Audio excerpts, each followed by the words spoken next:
Je veux que vous rentriez chez vous la tête haute et le pas allègre, ne pas écouter les mensonges de Satan et savoir que vous êtes un enfant précieux de Dieu. Dieu vous aime, il n'est pas fâché contre vous. Et si j'étais vous, j'irais me regarder dans le miroir une dizaine de fois par jour, me montrer du doigt et dire avec assurance, Dieu n'est pas fâché contre moi.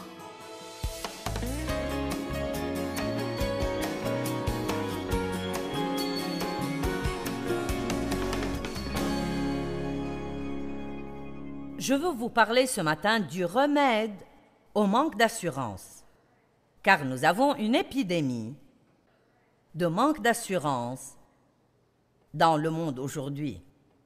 Des gens qui portent des masques et se revêtent de personnalités bidons et essayent de faire des choses qu'ils ne veulent même pas faire, qu'ils ne sont pas équipés pour faire ou doués pour faire, et essayent d'être comme quelqu'un d'autre qu'ils croient qu'ils devraient imiter. Et ils sont blessés et froissés tout le temps à chaque fois que tout le monde ne les applaudit pas. Croyez-moi, Jésus est mort pour que nous ne manquions pas d'assurance. Nous pouvons avoir de l'assurance en lui. Nous devons savoir que même si les autres nous rejettent, Dieu ne nous rejette jamais. Il ne nous rejette jamais. Il nous a acceptés dans le bien-aimé, selon Éphésiens chapitre 2, verset 6. Donc, si vous vous demandez si Dieu vous a accepté ou non, il ne le fera jamais sur la base de vos bonnes œuvres, mais vous êtes acceptés par votre foi en Jésus-Christ. Romains 14, 17. Je veux aujourd'hui vous parler de la justice, ce que signifie recevoir la justice de Dieu par votre foi en Jésus-Christ. Une chose très incroyable. Après tout, le royaume de Dieu, ce n'est pas d'avoir le manger et le boire qui nous plaît, mais la justice, la vertu morale, cet état qui rend un homme une personne agréable à Dieu, et la paix du cœur et la joie par le Saint-Esprit. Donc, le royaume de Dieu, ce royaume où Dieu nous offre de vivre qui, à propos, est un royaume invisible, mais néanmoins un royaume, et il est le roi de ce royaume. Ce royaume n'est pas d'obtenir tout ce que nous voulons. Ce verset en parle comme du boire et du manger, mais je vais l'amplifier un peu et dire que, bien que Dieu veuille nous bénir, il ne nous a pas appelés à une relation avec lui pour nous donner tout ce que nous voulons. Eh bien, des fois, nous demandons des choses qui sont absolument les pires pour nous, mais nous ne le savons même pas. Nous nous demandons pourquoi Dieu ne nous les donne pas et nous devons le remercier pour sa sagesse, parce qu'il ne nous donne que ce qu'il veut que nous ayons et non pas tout ce que nous demandons. Vous vous rappelez le fils prodigue? Il a demandé son héritage et le père le lui a donné. Et plus tard, ça s'est avéré être une bénédiction, mais au départ, il a découvert que ce n'était pas la chose dont il avait besoin ou qu'il voulait, car de toute façon, il a tout gaspillé. Il voulait son héritage, mais il n'avait pas la maturité pour savoir comment le gérer. Et donc, il y a beaucoup de choses que Dieu a, disons à la banque pour vous et pour moi, des choses qui ont été achetées et payées par Christ. Ce pourrait être un poste supérieur au travail. Ce pourrait être exercer votre don ou votre talent à un plus haut niveau. Ce pourrait être n'importe quoi. Ce pourrait être plus d'argent, par exemple. Ce pourrait être une position de pouvoir. Dieu veut que nous ayons le mieux du mieux. Nous sommes ses enfants et il veut que nous ayons le mieux. Pourquoi voudrait-il que tous les pécheurs aient les bons trucs pendant que nous rampons dans la boue pour manger des restes?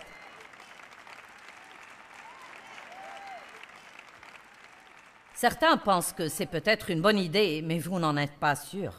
Eh bien, je crois que c'est parce que pour si longtemps, nous avons senti que nous ne méritons rien et que servir Dieu, c'est donner sans rien avoir. Mais je suis ici pour vous dire que Dieu veut que vous soyez bénis, mais il veut que vous ayez d'autres choses qui sont plus importantes et nous devons avoir ces autres choses avant de recevoir ce qu'on appelle les bénédictions physiques ou matérielles. Le royaume de Dieu, ce n'est donc pas avoir tout ce que je veux. Ce n'est pas avoir la bonne étiquette sur mes vêtements ou conduire la bonne voiture ou avoir le bon poste au travail ou les bons amis. Le royaume de Dieu, c'est le plus grand avantage du royaume, c'est la justice, savoir qui vous êtes en Christ, avoir la paix avec vous-même, ne pas vivre sous la condamnation tout le temps. Simplement, Dieu n'est pas fâché contre moi. Il m'aime bien que je sois un coquin parfois. Je suis pardonné, complètement pardonné. Chaque jour est un jour tout neuf, un départ tout neuf. La miséricorde de Dieu est nouvelle tous les jours et je m'aime en Jésus-Christ.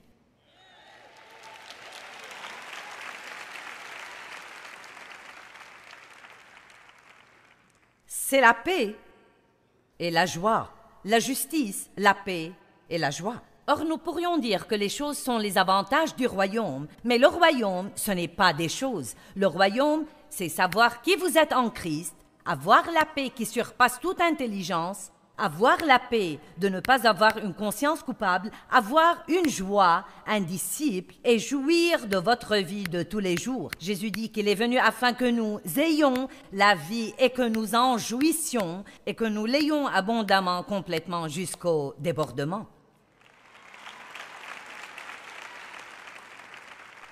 Donc, après avoir passé de nombreuses années comme chrétienne, non, mais j'ai reçu Christ quand j'avais 9 ans et donc j'étais régénérée depuis longtemps, mais j'ai passé beaucoup d'années sans même savoir ou comprendre ce qui m'était arrivé. J'allais à l'église avec des parents que nous visitions et j'allais et je voulais être sauvée. Et le pasteur n'a pas fait un appel à l'hôtel ce soir-là et j'étais déçue. Mais j'avais 2 de mes cousins avec moi. Je les ai attrapés par la main et j'ai dit « Allons, nous allons descendre et être sauvés. » Je trouve ça plutôt drôle car je disais aux autres ce qu'il faut faire depuis longtemps. Et je suis allée au pasteur et mes larmes coulaient à flots et j'ai dit « Est-ce que tu peux me sauver ?» J'ai reçu Christ. Non, mais mon âme a été nettoyée. Ne sachant rien, néanmoins, j'ai triché dans un jeu de cache-cache le lendemain et j'ai cru que j'ai perdu mon salut. Et c'est plutôt une histoire drôle, mais n'est-ce pas vraiment ce qui nous arrive beaucoup de fois? Vous savez, nous recevons un nouveau départ avec Christ, puis nous faisons quelque chose de mauvais. Oh, je l'ai perdu! Donc nous croyons que nous devons nous réengager et nous reconsacrer et refaire tout à nouveau. Et vous savez, être sauvés de nouveau. Et bien que vous soyez régénérés, vous allez faire des erreurs et tricher dans un jeu de cache-cache, pour ainsi dire, de temps en temps dans votre vie.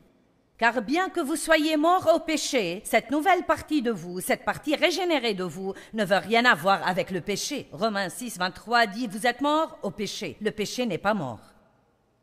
Le péché est toujours bien vivant sur la planète Terre. Et le diable, quand j'étais une enfant de 9 ans et que ma tête était contre le mur de la maison blanche de ma grand-mère, et mes cousins étaient allés se cacher, m'a tenté de jeter un coup d'œil furtif. Je ne savais rien sur résister à la tentation, donc j'ai jeté un coup d'œil et j'ai cru que j'ai perdu mon salut. Et à partir de ce moment-là, jusqu'à mon âge de 20 ans, c'est incroyable ce que le diable peut nous mentir et nous voler des choses que nous n'avons vraiment pas perdues, mais si nous croyons que nous les avons perdues, ce sera notre réalité. Et je me demande combien de gens qui sont ici, combien de ceux qui nous regardent à la télé, peut-être que vous aviez une fois une bonne relation avec Dieu, puis vous avez fait une grosse erreur et le diable a dit « c'est fini ». Dieu ne veut rien à faire avec vous, il est fâché contre vous, il vous a oublié, vous ne pouvez jamais revenir. Eh bien, le diable est un menteur. Et ne le laissez pas vous faire ce qu'il m'a fait et vous dépouiller de 10 ou 15 ou 20 années de votre vie avant que vous ne vous réveilliez et réalisiez que c'était un mensonge et une tromperie et que Dieu vous aimait tout le temps. Il n'a jamais arrêté d'un iota de vous aimer. Et le fait même que vous voyez ce programme en ce moment, vous le regardez à la télé, ou vous avez mis ce CD dans votre platine laser, ou vous êtes une personne qui a décidé de venir ici aujourd'hui, ou peut-être quelqu'un qui vous a conduit ici et vous n'étiez même pas sûr que vous vouliez venir. Laissez-moi vous dire quelque chose. Dieu essaye de vous dire aujourd'hui qu'il se soucie de vous. Dieu a un bon plan pour votre vie. Peu importe d'où vous êtes venu, l'important c'est où aller maintenant. Allez, nous avons tous un passé. Le diable nous rappelle que nous avons un passé, mais je suis ici pour vous dire que vous avez un avenir. Nous avons tous un avenir et ne vous sous-estimez jamais. Donc, quand j'ai épousé Dave et qu'il m'a demandé si je voulais aller à l'église avec lui, j'ai été heureuse de faire ça. Je voulais aller à l'église et j'ai passé beaucoup d'années à être une personne religieuse. Et je sais que j'étais régénérée, mais je ne savais rien sur l'importance d'avoir une relation avec Dieu. Puis quand j'ai appris la foi et comment je pouvais espérer en Dieu pour avoir des choses, non mais j'espérais en Dieu pour toutes choses que vous pourriez imaginer. Non mais d'une plus grande maison à une promotion, à un manteau de fourrure et ainsi de suite. Non mais des choses stupides. Les dernières choses au monde dont j'avais besoin. J'avais besoin de caractère, j'avais besoin de maturité, j'avais besoin de grandir en Dieu, j'avais besoin du fruit de l'esprit. Et tout ce que je faisais était de demander à Dieu de me donner un tas de trucs.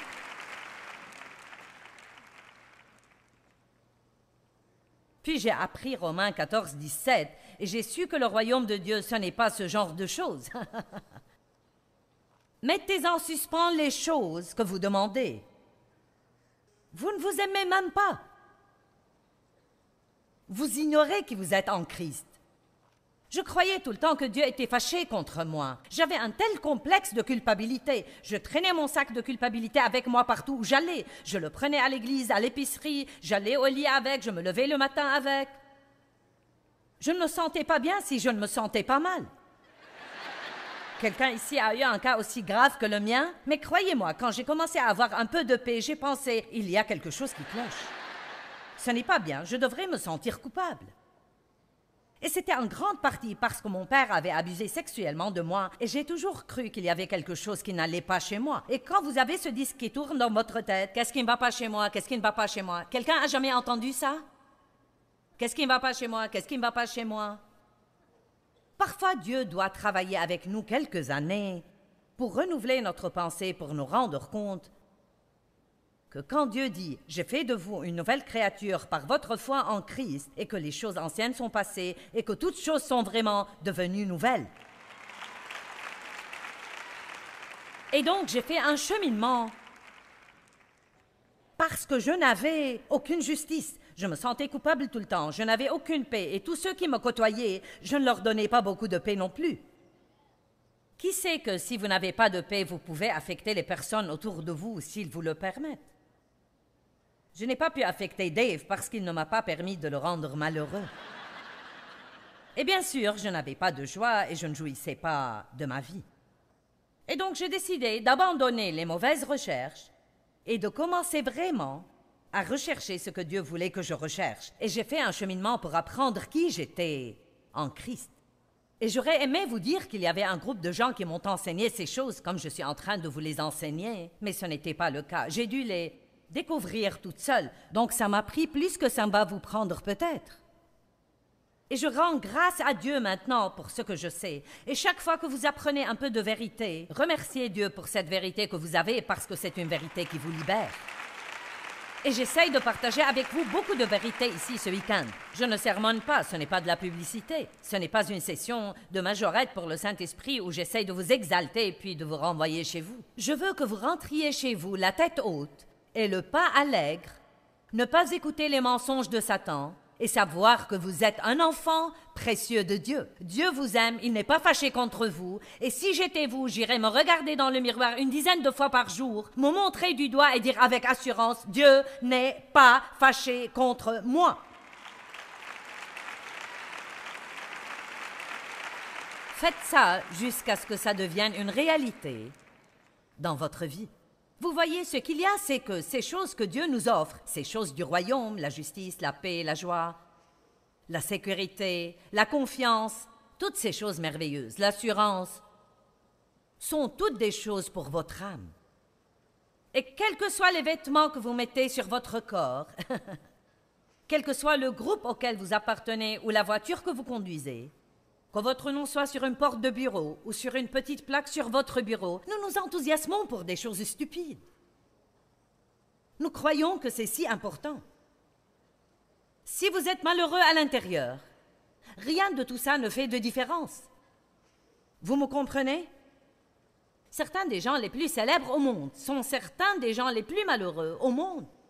C'est pourquoi beaucoup d'entre eux finissent par s'adonner à la drogue et se stimulent à quelque chose tout le temps. Ils ont tout ce que les gens croient qui les rendrait vraiment heureux. Et pourtant, ils ne sont pas heureux. Parce qu'on ne peut pas être heureux si on n'a pas la justice, la paix et la joie dans le Saint-Esprit. Et je ne parle pas en fait d'une paix que vous avez quand tout va bien avec vous.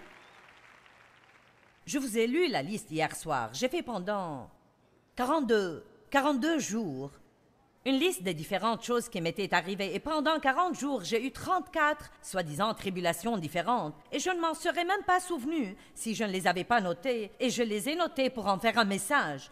Et ce qu'il y a, c'est que parce que maintenant j'ai vraiment cette paix, et je sais que Dieu m'aime vraiment, et je sais qu'il marche devant moi, et je sais qu'il peut s'occuper de tous mes gâchis, et je fais confiance à Dieu pour résoudre toutes ces choses, une par une, une par une, une par une. Si vous attendez de ne plus avoir de circonstances puantes pour avoir la paix, vous allez attendre longtemps.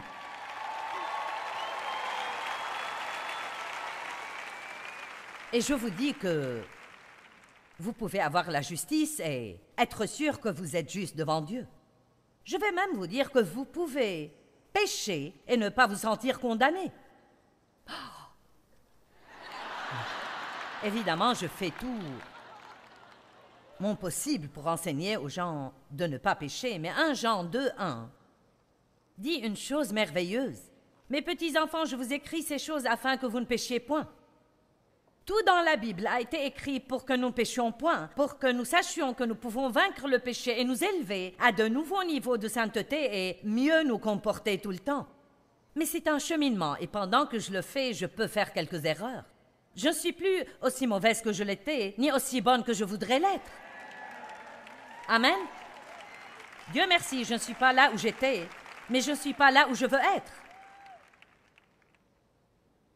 Je vais très bien et je fais mon chemin. Et l'ennemi n'aime pas ça parce qu'il veut vous donner l'impression que vous ne serez jamais bien avant d'arriver. Amen. Et ce n'est pas du tout la vérité.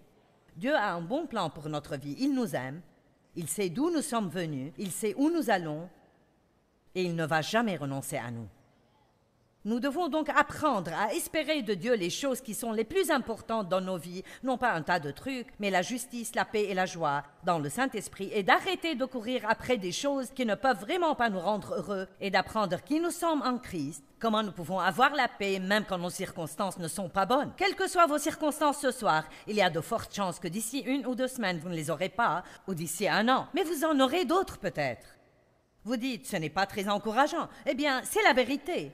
Et ce qu'il y a, c'est que nous pouvons les surmonter. Paul a prié pour connaître Jésus et la puissance de sa résurrection, la puissance qu'il a élevée au-dessus de toutes les choses dans ce monde, pendant qu'il était dans le corps. Marchons dans l'esprit et soucions-nous davantage des choses spirituelles que des choses naturelles. Laissez-moi vous demander maintenant, qu'est-ce que vous passez la plus grande partie de votre temps à chercher? C'est entre vous et Dieu. Tout le monde ne doit pas crier, mais qu'est-ce que c'est? Eh bien, j'espère de Dieu un mari.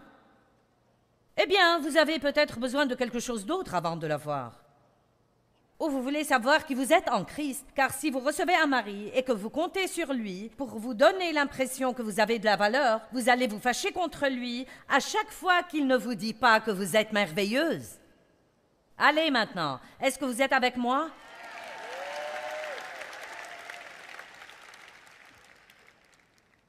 Vous dites, j'espère en Dieu pour me donner des enfants. Eh bien, ayez d'abord un petit fondement de paix dans votre vie. Car vous ne devez pas avoir d'enfants avant de connaître la paix. Amen. Donc, apprenons à espérer en Dieu pour les choses importantes et non pas espérer en Dieu pour un tas de trucs qui viendront au moment opportun. Ce sont des avantages du royaume. Ils viendront au moment opportun. Nous devons nous revêtir de la justice. Sachez qui vous êtes en Christ. C'est si important de comprendre cette expression, en Christ. J'ai dit à quelqu'un il y a quelques nuits, quand j'étais en train d'étudier, j'ai dit, tu sais, j'enseigne tellement, et j'ai tellement enseigné pour tant d'années. Ce n'est pas quelque chose que je fais de temps en temps. Non, mais je n'arrête pas de faire ça. Et de temps en temps, quand je voyage et que je me lasse, je pense, je crois que j'ai déjà dit tout ça.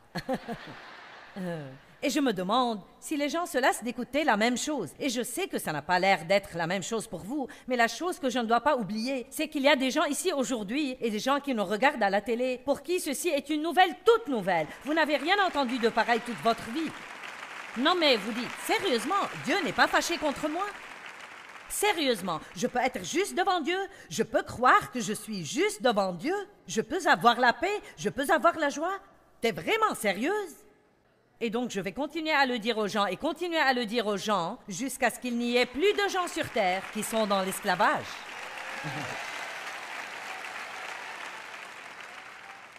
Donc nous y voilà. Voyons Ésaïe 61. Je vais en lire plus que je n'ai besoin de lire, mais j'aime ces versets, donc permettez-moi. Ésaïe 61, 1.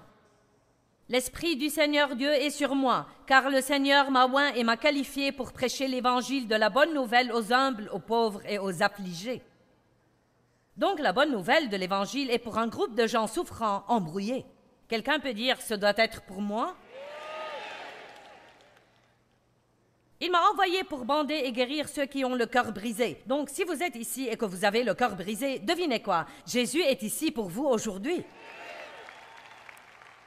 Pour proclamer aux captifs la liberté, pour proclamer l'ouverture de la prison et l'ouverture des yeux aux prisonniers, pour proclamer l'année de la grâce du Seigneur, c'est l'année de la faveur de Dieu. Si vous ne savez rien sur la faveur de Dieu, vous devez vous instruire là-dessus. La faveur n'est carrément pas juste, mais quelqu'un va la voir, et j'ai décidé que si quelqu'un peut la voir, je vais moi-même la voir. Et je ne plaisante pas. Vous savez quoi? Vous pouvez en fait vivre dans la faveur de Dieu si vous l'espérez vraiment de Dieu. Nous devons prier et demander des choses à Dieu. Eh bien, si Dieu veut que j'ai ça, sœur, il me le donnera. La Bible ne dit pas ça. Elle dit dans Jacques 4, « Vous ne possédez pas parce que vous ne demandez pas. Vous ne possédez pas parce que vous ne demandez pas. » Quelqu'un d'entre vous a jamais demandé à Dieu de lui donner la faveur? Je demande ça à Dieu tout le temps. Il y a certains qui ont levé la main, mais là encore, je parie que plus de gens ici n'ont pas jamais une seule fois dit « Dieu, je te demande de me donner la faveur où que j'aille aujourd'hui. » Quand je prie, je dis « Dieu, je veux juste que tu te montres. Donne-moi une grâce radicale pour que ce soit évident que tu me favorises. » Vous dites « Tu ne crois pas que c'est un peu égoïste? » Non! Comme j'ai déjà dit, la faveur n'est pas juste. Dieu va la donner à quelqu'un et il vaut mieux que ce soit moi. Amen. Jésus est venu pour dire, je veux te donner la faveur. Tu es mon préféré. Je veille sur toi. J'ai un bon plan pour toi. Juste pour une minute, arrêtez de penser que Dieu aime le monde entier et pensez qu'il vous aime à vous. À vous. La faveur. L'année de sa faveur. N'espérez pas pour peu pour vous débrouiller, espérez pour le mieux. Oh, merci, merci.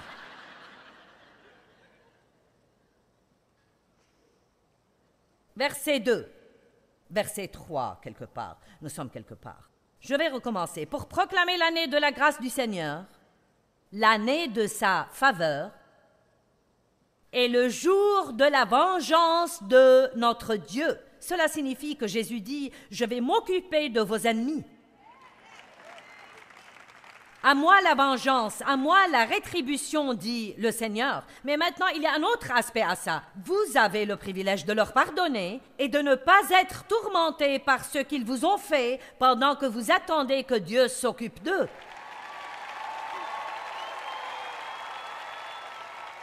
Mais hey, si vous continuez à vous débrouiller seul, Dieu ne fera rien avant que vous ne finissiez. Mais c'est un autre message, n'est-ce pas?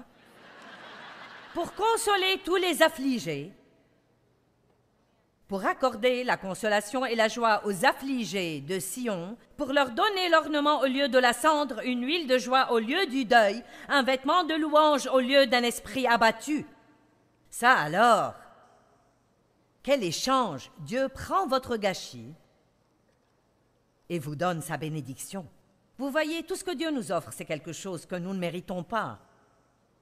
mais il veut que nous le recevions par la foi. Allez, c'est la grâce. La grâce est une manifestation de la faveur de Dieu dans notre vie. Vous ne recevez pas quelque chose parce que vous le méritez. Vous devriez vous humilier et dire, Dieu, je vais le recevoir parce que tu as envoyé ton Fils pour le payer. Je sais que je ne le mérite pas, mais c'est ce qui le rend si radicalement étonnant.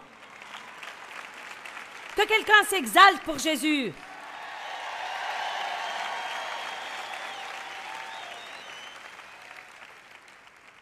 Puis il continue à parler. Nous allons maintenant sauter au verset 7. J'aime ça. Au lieu de votre première honte, vous aurez une récompense double. Ton peuple se réjouira de sa part. Par conséquent, dans leur pays, non pas quand ils mourront et iront au ciel, mais dans leur pays, ils posséderont le double de ce qu'ils ont perdu et leur joie sera éternelle. Puis-je vous dire quelque chose? Dieu va toujours vous donner plus que ce que le diable ne vous a enlevé.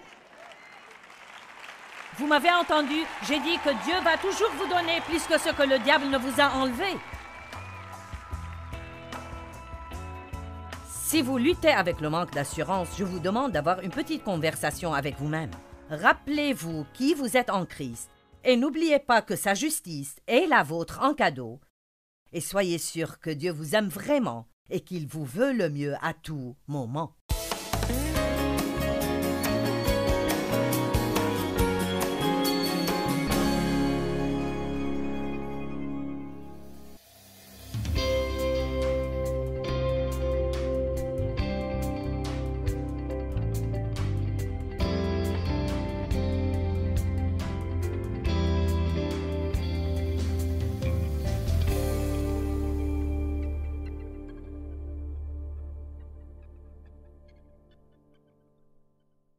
Thôi mong chờ, vậy sao bật khóc trong ngu ngơ.